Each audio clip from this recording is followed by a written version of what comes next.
présentation du match, du premier match qu'on va Mais oui, voir ensemble. premier match. Deux tchatcheurs qui vont s'affronter sur ce thème, le thème donc de la bienveillance. On est dans une société où les injonctions à la bienveillance sont devenues presque permanentes. On est même presque en train de devenir complètement nunuche. La bienveillance, ça te parle, Risotto? Alors, ça me parle, justement. Alors, ça tombe bien que tu en parles, parce que tout à l'heure, je sais pas si c'était de la bienveillance ou pas, mais tu m'as parlé de ma veste.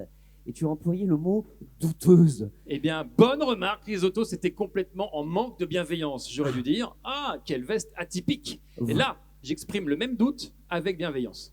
Hey, vous comprenez? On est en train de rentrer dans le sujet. Et là, d'un coup, je me dis que j'ai une veste cool. Et je sais pas pourquoi. Est-ce que je me serais pas fait avoir par l'intelligence supranaturelle de notre arbitre? Je n'en sais rien. Mais enfin, continuons. Ça sert à ça la bienveillance. Et si je pousse le truc et je te dis que vraiment, waouh, la veste, elle est vraiment classe. Là, attention, je deviens nunuche. On n'est pas loin de la flagornerie. C'est le risque de la bienveillance. Et d'un autre côté, donc, on a un hôpital qui est pourtant le temple du soin et qui est aussi le temple des souffrances humaines énormes, avec des stats qui font froid dans le dos. On a des sondages qui donnent chez les professionnels de la santé un syndrome d'épuisement à plus de 30%, à 40% même, voire même 50% fin 2020, avec aussi des envies, des idées suicidaires 2 à 5 fois plus importantes chez les internes que dans la population générale.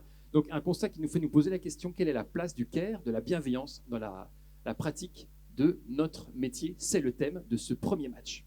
Et pour s'affronter sur le ring, je vous présente la première tchatcheuse, parce que oui, c'est une tchatcheuse.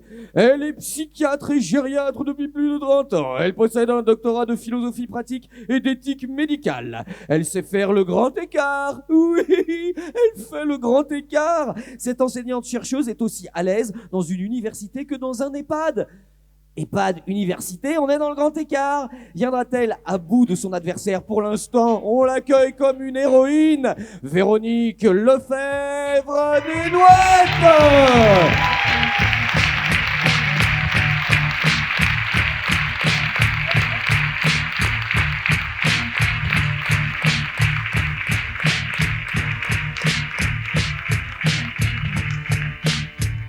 Mais quelle habileté! Merveilleux, merveilleux, Véronique.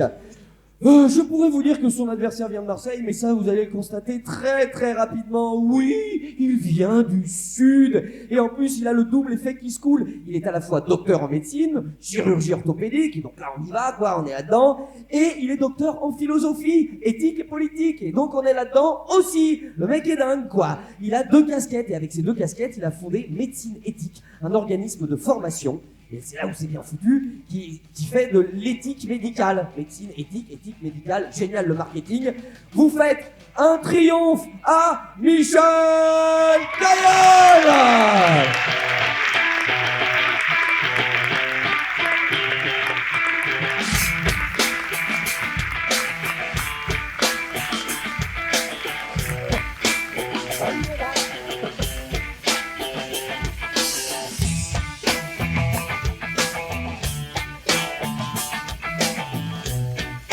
Un ring, 2 tchatcheurs, un sujet, des jurés qui volent des arguments. Et c'est parti, Et le premier combat va commencer. Alors je rappelle les règles, on a 2 minutes 45 pour chaque prise de parole. Le tirage au sort a donné Michel comme étant celui qui devait commencer. Alors je vous pose la question, Michel, avec votre casquette de chirurgien par rapport à la casquette de psychiatre de Véronique. C'est quoi votre définition du care? 2 minutes 45 de prise de parole. Si vous faites moins, vous pouvez faire moins, il n'y a pas de problème, personne ne se dira « Hey, il n'avait pas d'argument celui-là ». Allez. Non, vas-y Mimi. Merci. Alors ici, personne, lorsqu'il va soigner dans son établissement de santé, se lève en se disant « pourvu que je massacre 2 ou 3 personnes ». Donc évidemment que tout le monde, tous les soignants, les directeurs, les infirmiers, les médecins veulent faire du bien à leurs malades.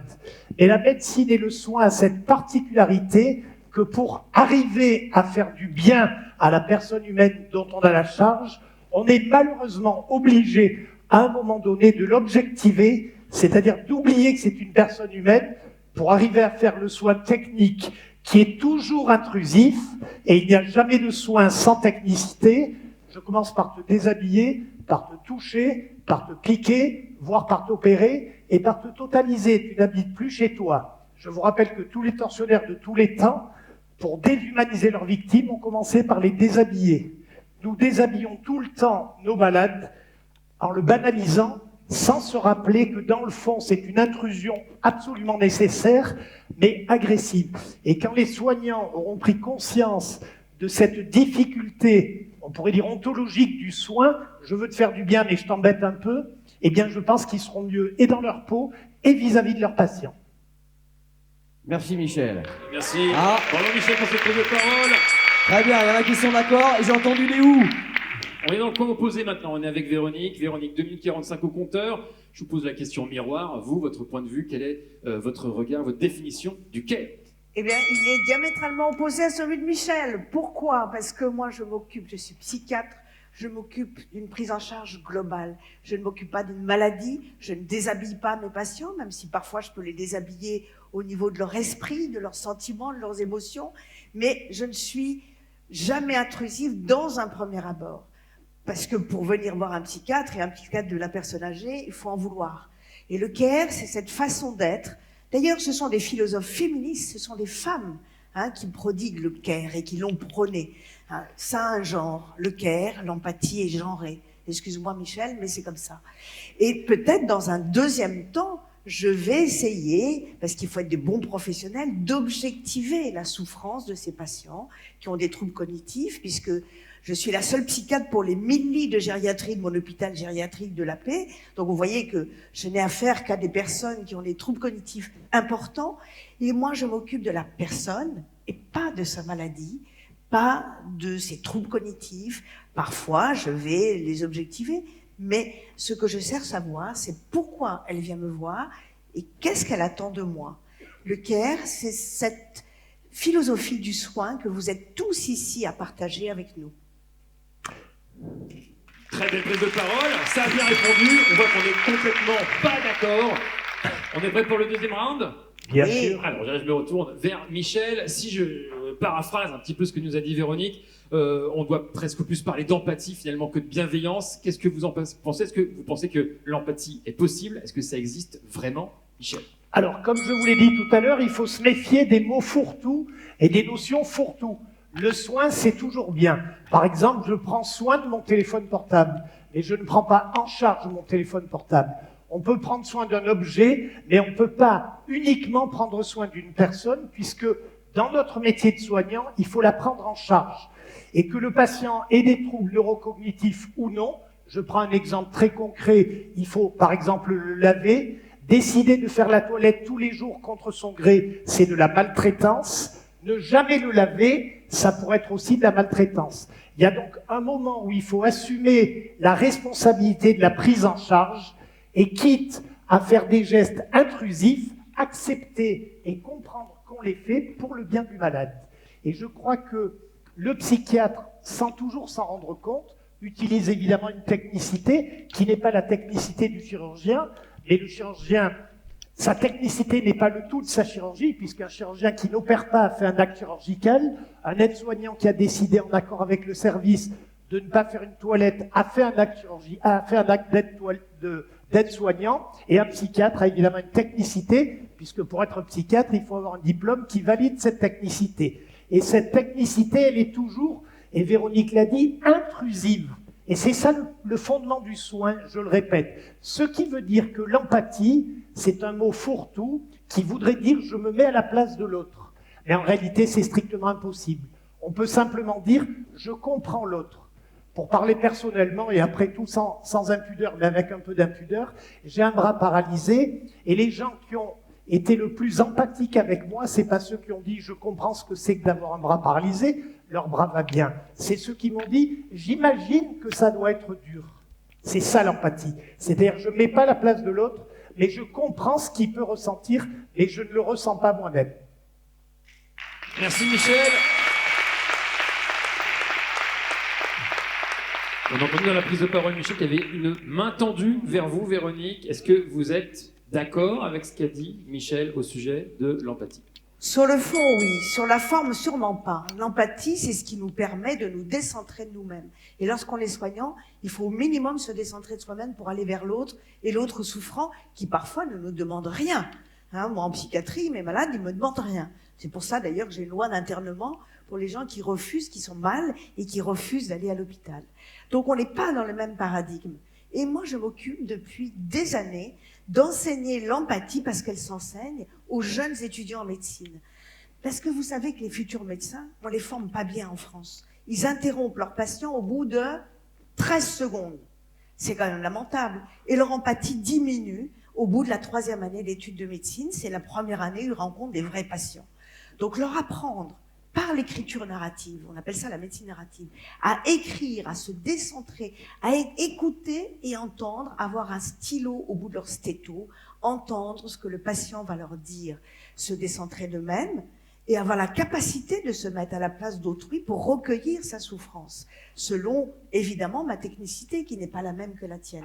Toi, tu as besoin pour opérer d'avoir un malade anéanti, inconscient. Pour faire le geste sûr, il faut que tu aies une main sûre, et même 2, c'est mieux.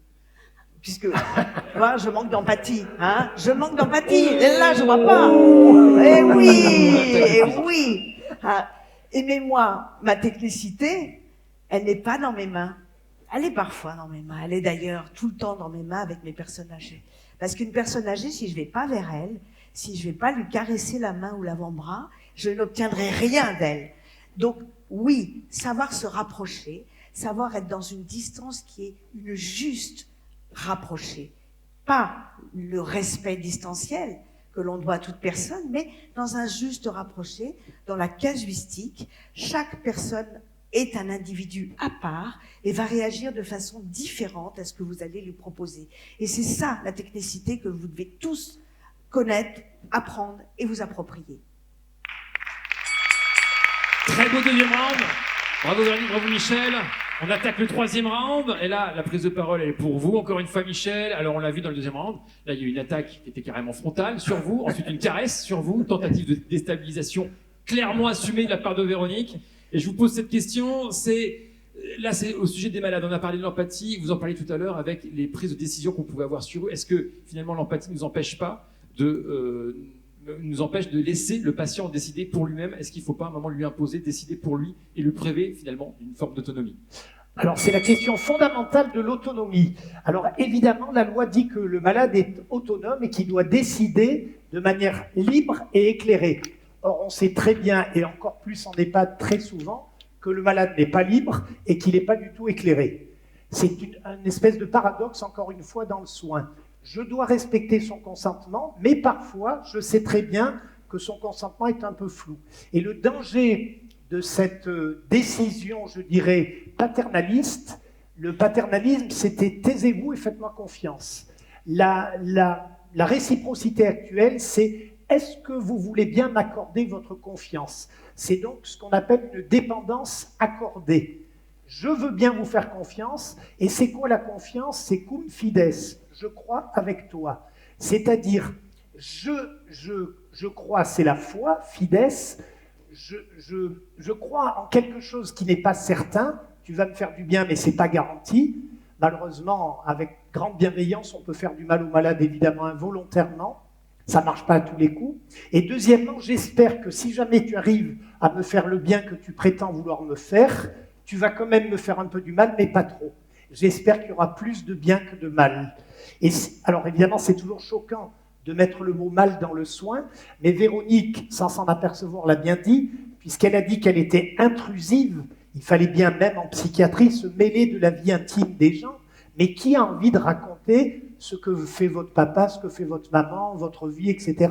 C'est une intrusion dans mon intimité. Et lorsque le malade n'a vraiment plus d'autonomie, c'est une responsabilité qui ne peut en aucun cas être prise seule. Et là, le travail en groupe, médecins, infirmières, aides-soignantes, ménagères, directeurs, harmonie, une seule voix dans chaque établissement, et non pas des voix discordantes, là on peut prendre une décision. Et je rappellerai pour finir que le geste de soin ne se résume pas à sa dimension technique. Un chirurgien qui décide de ne pas opérer, je vous l'ai dit, fait un acte chirurgical pour le bien complet de l'être qu'il a en face de lui. Donc décider de ne pas opérer, oui, c'est un acte chirurgical par exemple. Merci Michel. Bravo Michel. La parole est à Véronique. Qu'est-ce qu'on répond à ça, Véronique? C'est votre dernière intervention 2045. C'est parti. Et c'est parti pour l'autonomie. Vous êtes tous autonomes, en capacité de dire oui, dire non, dire bullshit ou je ne sais quoi. Hein, on est entre Français en principe. Hein. Voilà. Bon, eh bien, moi, les patients dont je m'occupe ont leur autonomie blessée. Blessée par la maladie d'Alzheimer ou apparentée, ou par des troubles psychiatriques qui nécessitent des soins sans consentement. Cette notion de consentement dont a parlé très bien Michel a des zones d'ombre. Elle est épaisse, cette notion. Elle est complexe comme l'être humain. Évidemment, on peut dire oui à Michel, aujourd'hui, je veux bien que tu m'opères, mais demain, non. Hein, il y a la temporalité à respecter. Il y a le fait de pouvoir exiger qu'on vous regarde comme une personne digne de confiance. Confiance qui d'ailleurs ne se décrète pas, mais se tisse. Hein, on va tisser une confiance ensemble, le médecin, le malade, ses proches, les soignants, qui va nous permettre d'agir, parce que si on reste comme ça à regarder un malade qui va mal sans rien faire, eh bien on sera évidemment complètement au fond du ring. Il s'agit de pouvoir agir, et le pouvoir agir doit se confronter au rugueux de l'humain, c'est-à-dire à l'autonomie du soignant, du patient, du proche. Et tout ça doit venir se frotter dans une décision, une élaboration de la décision qui sera en responsabilité, donc c'est moi en tant que médecin qui prendrai la décision, mais qui sera en délibération commune.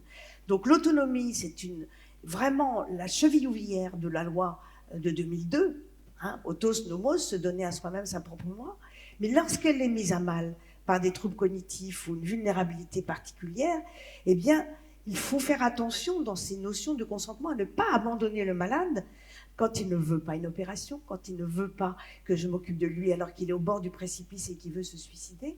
Je suis obligée d'agir et d'agir contre son autonomie. Et vous voyez que cette notion de consentement, on l'a fait évoluer vers une notion qui est plus souple, qui est celle d'assentiment.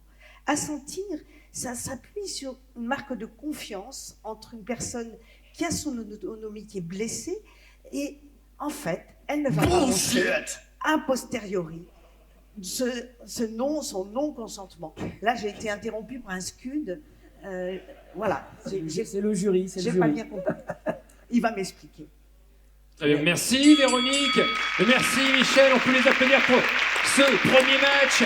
Très très beau round. Les 3 étaient enlevés. On ne vous mettra pas d'accord. Mais avant de prendre parti et de voter vous-même, cher public, on va se tourner vers notre jury, Philippe. Exactement. Alors là, vous avez entendu des choses sur cette notion d'empathie ou d'aide aux malades, de perte d'autonomie. Alors, qui veut s'exprimer? J'aimerais bien entendre d'abord Jasmine, peut-être, comme Jasmine a interviewé des patients qui étaient atteints du cancer et que vous avez recueilli des témoignages assez nombreux d'ailleurs. C'est quoi votre regard que vous portez sur cette vision du care qui vient d'être énoncée par Véronique et par Michel? Déjà, merci de rappeler cette casquette qui n'a pas été mentionnée au début. Donc, je vous explique, je tourne des podcasts, donc je tends le micro à des malades, ex-malades, en rémission ou non du cancer et de la leucémie. Donc, j'ai envie de prendre un peu la posture du patient, vu qu'on a 2 médecins et docteurs sur scène. Moi, j'ai été très touchée dans ces histoires qu'on me raconte systématiquement du souvenir qu'on a de son médecin, de la rencontre, du moment de l'annonce d'un cancer qui est violent, qui est inattendu pour souvent. Et par exemple, avant-hier, j'ai interviewé Axel, qui a eu une tumeur du cerveau, qui aujourd'hui se porte très bien, mais qui a eu beaucoup de chance. Et il a été capable de me décrire dans le moindre détail le magazine dans la salle d'attente, la photo sur le mur, vraiment chaque détail de cette rencontre avec son chirurgien, un parcours qui a duré 3 ans, mais qui pour lui a été décisif. Donc, quitte à choisir la voix de ceux que j'écoute tous les mois, j'ai envie de trancher plutôt du côté de Véronique, assez troublée par ces témoignages de l'importance de la relation humaine, de ce que l'on sait de son médecin dans des parcours très longs que peuvent être celui du cancer. Donc pour ça, je vais trancher plutôt de côté de Véronique, même si assez convaincue par les arguments des 2 côtés. Très bien, merci beaucoup. Et alors, justement, là, vous avez donné, Jasmine, une notion qui est proche de celle du patient, un regard du patient. Et là, maintenant, Grégoire Inzelin, qui là, c'est peut-être le regard du praticien. Et on vous a vu brandir cette pancarte bullshit. Il y a eu un bullshit, bullshit. Greg. Il y a eu un bullshit. Ouais, en fait, je suis désolé, Véronique, je déteste le jargon. C'est juste une chose. Vous êtes d'accord et il manque trois choses. Enfin, il manque trois choses. Vous avez effleuré tout le temps. Le corps, le temps et l'émotion. Toucher un corps, c'est fondamental. C'est difficile, ça prend du temps, c'est fondamental. Prendre du temps, c'est comme ça qu'on récupère les sentiments. Mais consentement, un sentiment, honnêtement, il y a parfois une feuille de papier et de cigarette entre les deux. Et je pense que on joue plutôt sur les mots. Et puis la troisième chose, c'est l'émotion. Par expérience personnelle et par expérience de médecin, je vais reprendre exactement ce qu'a dit Jasmine. Vous pouvez précisément, quand on vous a annoncé une mauvaise nouvelle, dater la mauvaise nouvelle et revoir l'émotion remonter comme une bouée lâchée par sa chaîne, directement derrière. Prendre en charge les gens, c'est les accompagner. Et alors je suis désolé Véronique pour une deuxième fois, mais je vais être plus d'accord avec Michel parce que l'histoire du bras, c'est exactement ça. C'est-à-dire qu'à un moment, il y a une exigence qui fait que l'assentiment, c'est quelque chose de très intellectuel et que parfois, l'incarnation, c'est pas si mal. Merci Grégoire, bravo Grégoire. Notre dernier juré, c'est Emmanuel. Emmanuel, tu as écrit le livre Le goût des autres. Pour toi, le soin dans les entreprises, de la culture, c'est quoi et qu'est-ce que tu peux nous dire sur cette joute à laquelle on a assisté? Déjà, elle était merveilleuse, vous avez été super forts tous les deux. J'ai été très sincèrement bluffée par la puissance de vos arguments respectifs. Pour désaxer un petit peu le débat, à la faveur de la pandémie, en fait, dans le monde de l'entreprise, qui est un microcosme de société, on a développé des fragilités individuelles et collectives qui étaient extrêmement fortes. Et ici, on est réunis autour de LNA, qui est une entreprise, qui est une belle organisation. On pourrait en faire le parallèle avec un corps et un esprit qui a souffert, comme toutes les entreprises pendant la pandémie. Nous, on a sondé, on a demandé aux hommes et aux femmes qui constituent le corps social des organisations. Finalement, on sort de ces 2 ans très bizarres, enfin on en sort, on y re-rentre, avec quoi comme éléments qui sont fondamentaux de l'engagement dans un travail qui est très particulier, qui est celui du soin, de l'engagement pour une entreprise. Il y a 3 éléments qui sont ressortis. Le premier, c'est l'autre comme levier d'engagement. Le premier, par rapport à son travail. Je m'engage parce qu'il y a une interdépendance d'une chaîne qui a été évoquée sur le ring. Le deuxième élément, c'est la fraternité comme idéal à atteindre.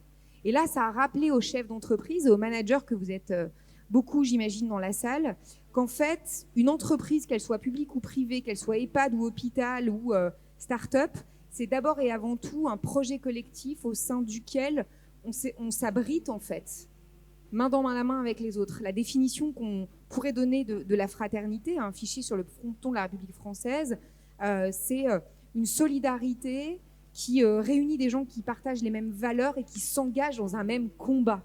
Et donc, il y a une notion de mouvement que vous avez aussi beaucoup partagée sur le ring. Et puis, le troisième élément, c'est le soin.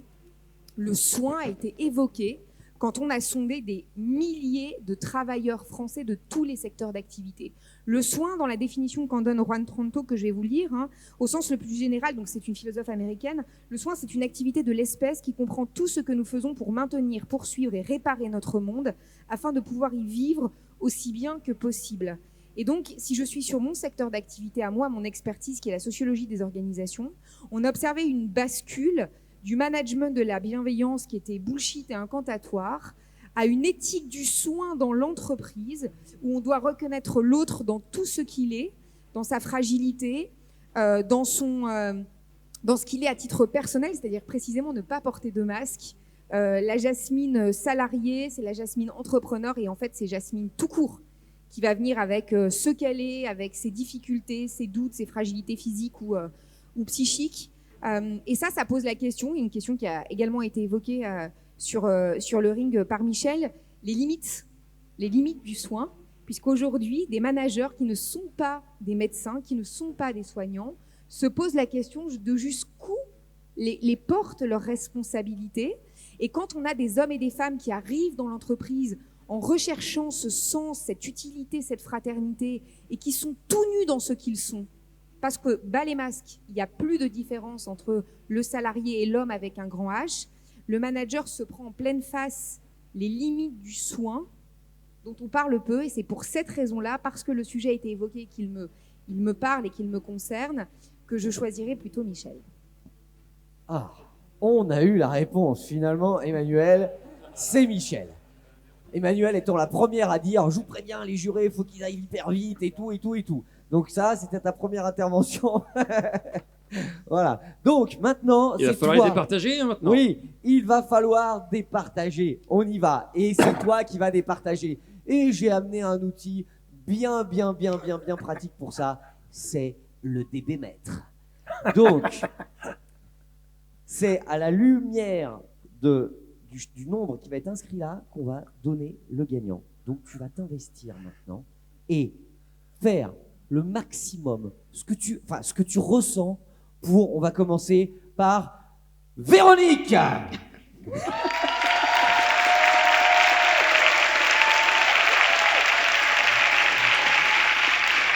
On est monté à 90.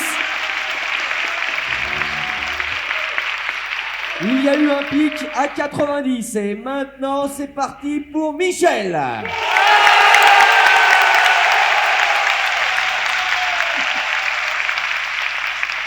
Michel a claqué la barre du sang. C'était Je pas te clair. À laisse. l'oreille, c'était pas clair. Hein. C'était clair. Et bien, mesdames et messieurs, c'est une victoire après 3 rounds de Michel. Applaudissements pour Michel, qui vous a convaincu avec ses arguments. Et bien sûr, on accompagne par des applaudissements Véronique, qui n'a pas démérité dans cette lutte. Bravo, Véro. Merci beaucoup. Merci Véronique. Ouais, tout à fait. Je voudrais vous remercier bien sûr, mais vous dire que Véronique et moi, nous faisons partie de la même école doctorale dont le professeur, le chef, on va dire, c'est Dominique Folshade. Et c'est lui qu'il faut applaudir. Merci. On applaudit le professeur Folshade. Et donc, ils viennent du même endroit, on a bien senti la complaisance qu'il pouvait y avoir, même Merci, l'attirance, Michel. je pense, qu'il pouvait y avoir entre Véronique et Michel.